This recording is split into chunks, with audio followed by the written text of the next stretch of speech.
Hey, coaches, down here in the area I live in, we just had hockey tryouts, and it's a stressful time for coaches and for some players. So I had a lot of coaches asking me, Andy, how do you do it? What advice can you give me?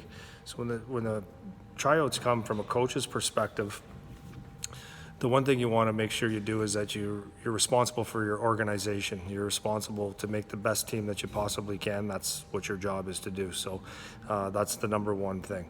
Number two is you have to my advice to you would be to identify kids on your team that are on the bubble or may or may not make it, that have been on your team before, and let them know that their expectations. And it goes a long way because at least they know where they stand. So if you tell a player that, you know what, you were on our team last year, we've got some stiff competition this year.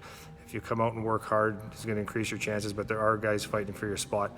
At least he's aware that he may not make the team, and is going to give him, he's going to do one or two things. He's going to work harder or he's going to crumble.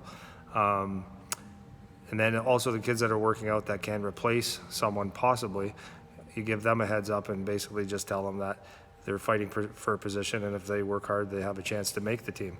So what that does in both cases, it prepares the kids that are close to making the team or close to getting cut where they stand, and they make a decision on how they work in the tryout. So at the end of the day, whether you cut or keep a kid, you've actually prepared them a bit, and it's not quite a shocker. So I just think it's good to communicate to your kids that way, and it makes your job easier as a coach, and I think you gain a lot of respect by doing that. So there's some advice on when you're picking a team.